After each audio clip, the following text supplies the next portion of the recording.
Welcome to Please Explain, James and David. Thanks, Jack. Great to be back. James and David, earlier this week, Anthony Albanese made one of the most important speeches of his political career when he announced the official date of the Voice referendum.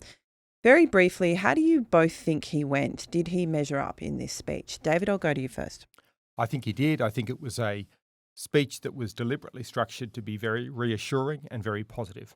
So it was aimed at settling anxieties in the community about how the Voice would work because, of course, the No campaign is blowing it up to be, this gargantuan change that is a source of anxiety. So countering that was essential to the speech. He said that it was, don't close the door on Indigenous Australians who need help. So he was playing to this innate sense of the fair go in the Australian community. Don't be hard on Indigenous Australians, but he was also saying things like it will cut down on waste. So don't fear it as a bloated bureaucracy that's going to waste money. It's actually about getting better outcomes.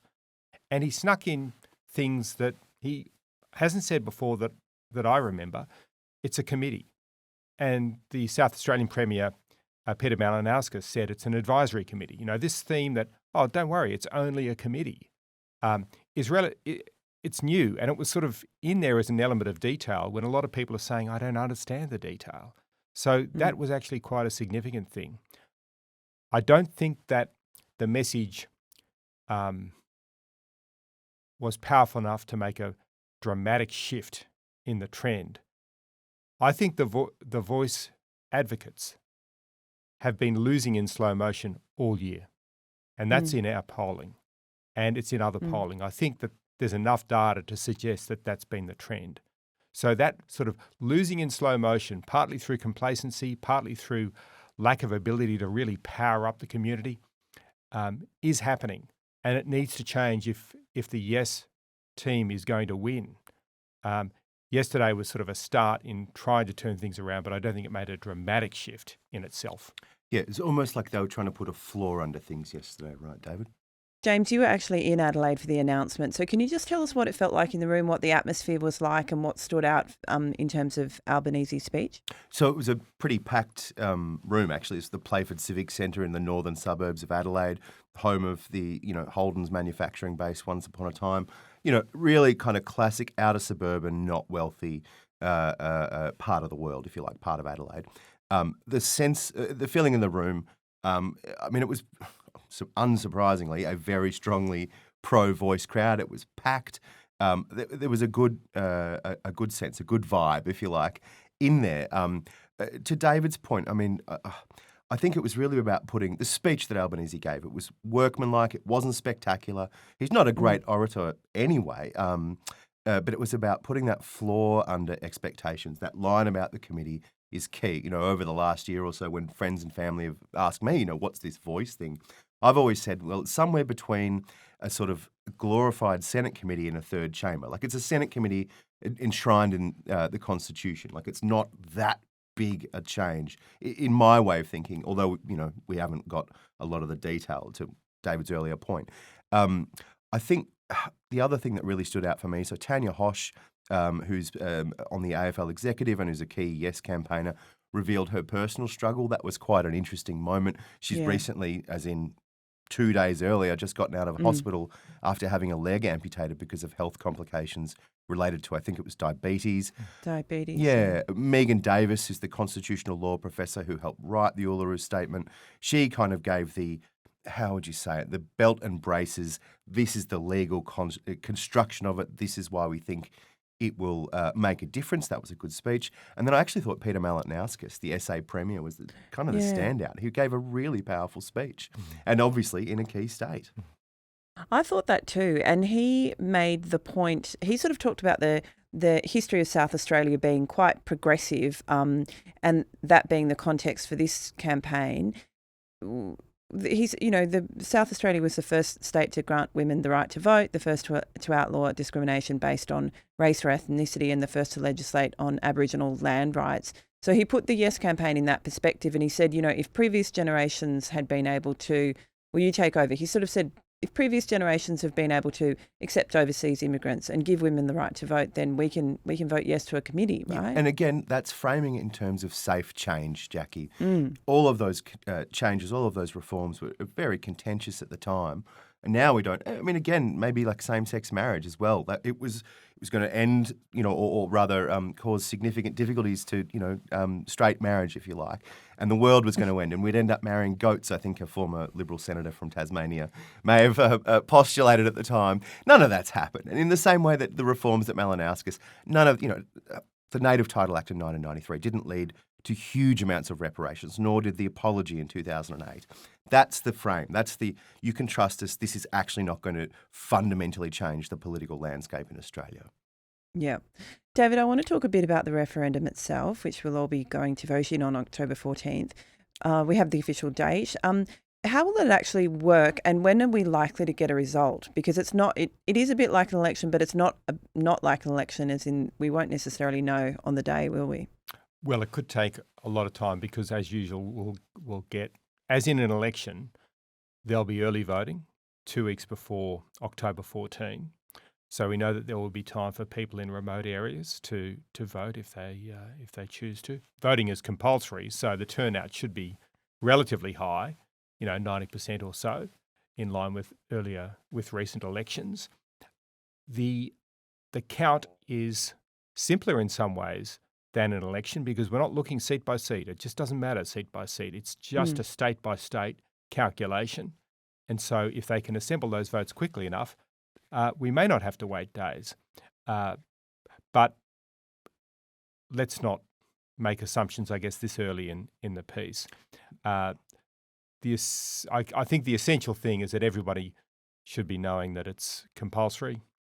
But there is this 2-week plan for early voting. So there's no reason why people can't get out there from the beginning of October to cast their ballots if they choose. That's a good point there, David, too. I mean, we've seen a trend in recent elections of more and more people voting early. And the question is, how quickly will the pre-poll and postals be counted? Will they be counted on the night? I know the AEC, from a chat I had to the Commissioner recently, wants to get going on the night, but, it's a volume question, Jack, isn't it? If 40% of people pre-poll or postal, it's hard to see a result early on the evening. The AEC is hiring about as many people as they would normally have at a federal election. So in terms of their sort of vote counting ability, they should be able to power through it in the same way they can on an election day. I love a pre-poll. It's good for the organised person. Yeah. James, there is a question about the cost of the referendum, and they can be very expensive endeavours. The 1999 Republic referendum cost more than 66 million. Are we looking at a similar figure for this one, and is that likely to, annoy people? No, it's actually a lot more, Jax. The cost of holding elections and votes has gone up exponentially since then. So again, sort of checking in with the AEC the other day, they spent around 522 million running the last, as in the 2022 federal election. 75 million or so of that was funding that went to parties who participate. Once you get over a certain threshold, you get money back. That's not happening this year. So the estimated cost is around $450 million for this referendum, which is a pretty large figure. It's hefty. And obviously the yes and no campaigns, unlike in elections where political parties do receive, or campaigns do receive some funding, the yes and no campaigns for the referendum do not get any taxpayer money. So they've got to raise their own. The Yes campaign, we've got a story in the paper. We've had a story in the paper this week saying the Yes campaign doesn't have anywhere near the amount of money that has been reported, which I think has been 30 or 40 million. What do we know about the war chests of the Yes and No campaign, David? They're always sort of mysterious, as in election campaigns. Claims are made. I think it's important to point out that Peter Dutton said in a pretty offhand remark that I regard as pure fiction that the Yes campaign had $100 million. It doesn't. I mean, there's just no evidence at all that it's got $100 million. And this is part of the attempt to paint the Yes campaign as elitist, the big end of town, the rich people in Australia, and to feed off an envy that then undercuts the case for the Voice. Whatever your views on the Voice, don't be under any illusion that there's $100 million sitting there in the Yes campaign ready to hit the airwaves during the next 5 or 6 weeks. Mm. The Yes campaign say it's not that much, but of course they're not obliged to tell us what's in their bank account, and nor is the No campaign. I think it's reasonable to say that Yes has been pretty good at raising donations. No is a smaller group, and they aren't quite as organised as Yes, even though they're more effective with their campaign, and they're actually winning according to the polls. Yep. And the social media spend has been, they've done it earlier as well. They've done it effectively. I mean, the intel I've got is that I think Dutton's already walking back that 100 million claim. He changed it the next day to 50 to 100 million, which is a pretty wide range. What we had, and of course, he'd be really the last person to know how much money they've got in their bank account. But. Yep. Sorry, I think it's around 17 million. That's what we were able to work out, but that the Yes campaign has, and that's about double what No has. But both sides are obviously hopeful of raising a lot in the next 6 weeks. And the campaign's going to come down to free campaigning anyway. I mean, I think that Yes needs to make a significant change in the next 5 weeks if they're going to win. Because at the moment, like I said, they're losing in slow motion. What will they do? They could come out with different messages, but I think they're going to rely heavily on significant people to come out and endorse them. And that means sporting heroes. I don't think it means celebrities from the big end of town who walk around in, at glamorous parties. I think it means people that ordinary Australians can relate to, such as in sport. Now, if they can mobilise them, that's free campaigning. That's endorsements that would actually cut through. And so it's not really about how much money they've got. It's about how many people they know they can get to line up and appear on a stage and then get into the news that night.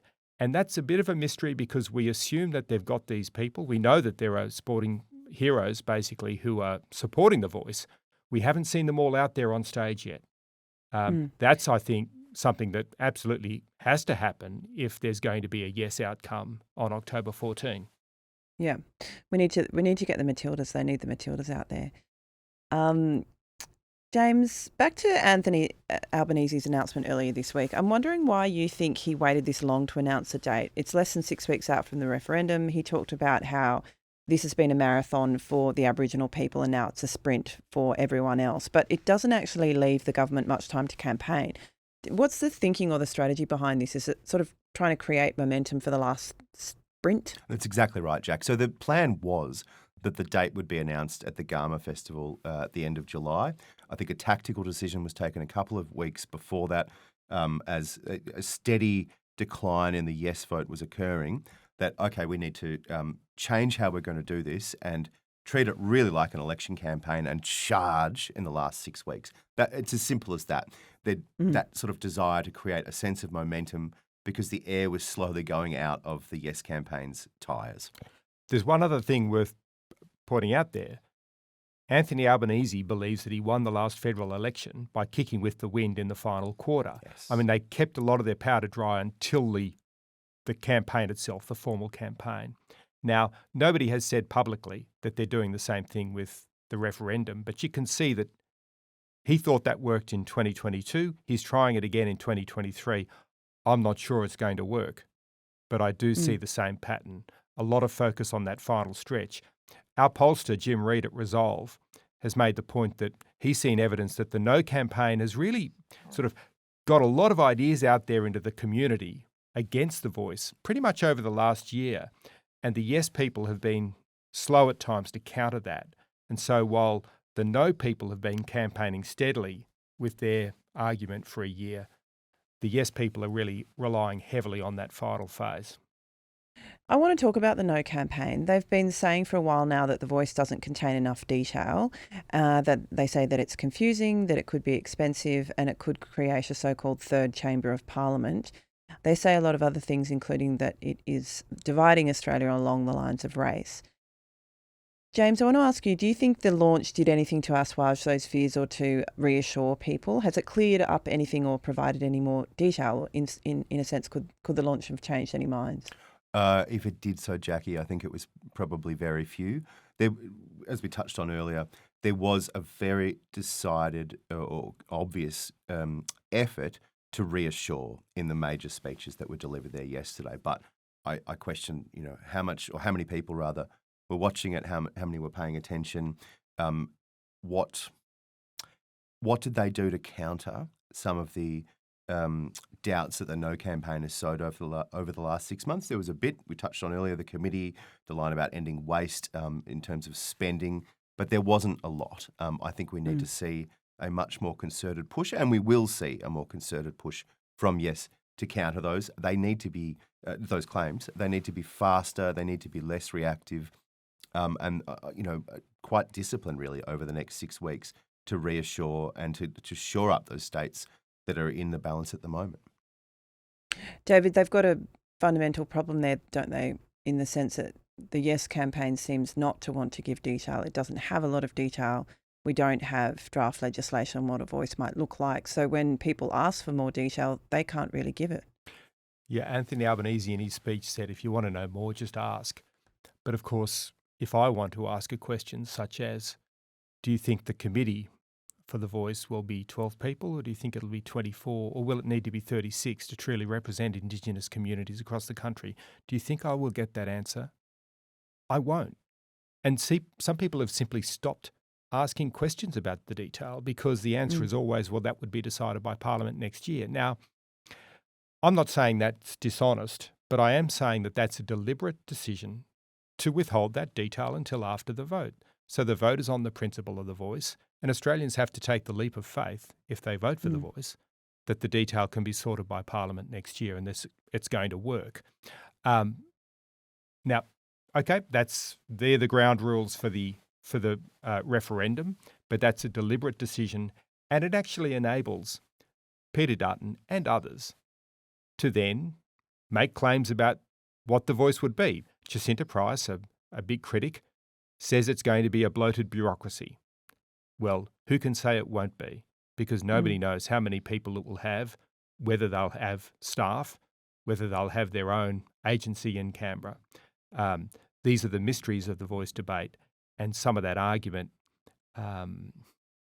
you cannot actually, you can't actually pinpoint some of these claims and say, look, that's factually incorrect, because you don't have a fact with which to counter that claim. And something that's a bit odd, I think, well, not odd, but just notable, Jackie, is that late last year, and this is to David's exact point, the Prime Minister would often refer to the Calma-Langton report prepared for the former Morrison government. Which he did. This is how the national voice and regional and local voices would work. Here's the number.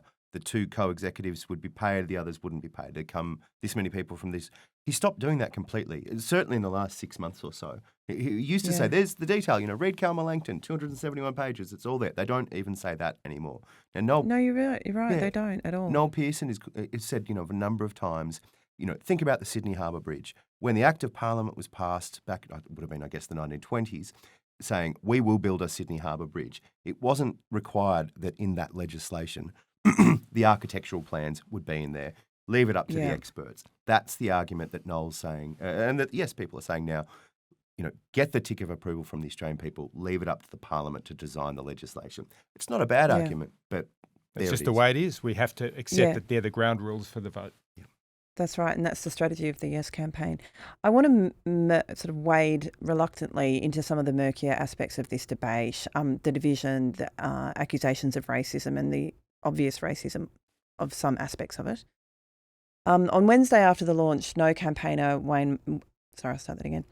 On Wednesday after the launch, No campaigner Warren Mundine stood up and he attacked the Prime Minister for sowing division. He said that the PM has attacked people with a different opinion on the voice, and the PM himself has opened up the floor for bigotry and horrible racist abuse. He also said that he had been driven to suicidal thoughts himself due to the debate, and he very much blamed Anthony Albanese for this. They're very strong words. David, what was your take on that? My take on that is that there's a lot of bile in this debate that we can't see. People on all sides are copying it, especially Indigenous people on all sides. And I had a phone call with somebody who wants to vote no, not Indigenous, but was very exercised yesterday about just the amount of abuse being spread around. But of course, I'm not witnessing this abuse. it's on social media directed at individuals, or it might be in emails that they get or other messages that they get directly. We've seen with the example of Stan Grant at the ABC, there's a lot of bile that he was copying that we cannot witness, but which sounds awful. So these kind of things are happening, and it's easy for everybody to sit back and say, we want to raise the tone of this debate and we want to avoid, racism creeping into the argument about the voice.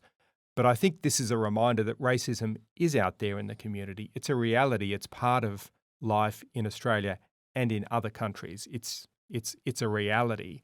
And unfortunately, it's going to be very difficult to have a national vote on something so significant without there being a totally reprehensible, ugly aspect of that really wounds people on either side. And I wish there was a way of holding a referendum without that. It reminds me of the argument about the same-sex marriage plebiscite. People said, look, this is going to have a really bad impact on people engaged in the debate. With the plebiscite, it was unnecessary. Same-sex marriage could have been done by a vote of Parliament, and Tony Abbott decided that that was not the way. That was a bad decision in my view. I said it at the time. Here, there's no way to change the Constitution without a referendum. A national argument has to be held. And unfortunately, the ugly aspects of that will come through. Both of you, I just want to turn really briefly to a different issue, the salaries of our federal politicians. Earlier this week, it was announced that MPs will receive a 4% pay rise, which is the largest single increase in a decade. Who decides on this, and is it a fair decision, David?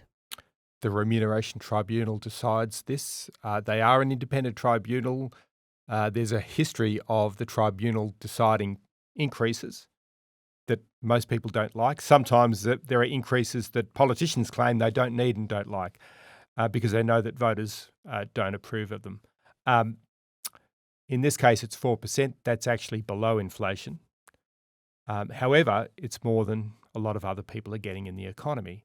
It's worth noting, by the way, that there was a good story in the Financial Review this week where workers at the Reserve Bank of Australia were offered a 4% pay rise and they rejected it as insufficient. So if the economists at the Reserve Bank think everybody should be getting more than 4%, take that on board when you're asking for a pay rise. Indeed. I'm going to put up a really unpopular opinion. I think the base salaries of MPs should be higher. I think the vast majority of them do stupid hours that most of us would blanch at. Obviously there's a couple of lemons in the barrel, but they mostly work really hard. And I think they deserve the salaries they get. And to go further, I think it was a mistake of John Howard in 2004 to abolish the defined benefits pension. There's a perception that pollies, have these ridiculous pensions. They don't anymore. Having those pensions enables MPs to retire or get out of Parliament sooner, to have a second career or a third career. It brings new talent into the Parliament. And I think we're seeing with people like Scott Morrison, who at the moment are he's having trouble getting work. That's why he's hanging around. And I think there should be a new member for Cook, for example. There you go. Never say that we don't serve up controversial opinions on this podcast. And if there's anyone listening who has a job for the member for Cook, you know where to find him. Thank you very much, David and James. Thanks, Jackie. Thanks, Jackie.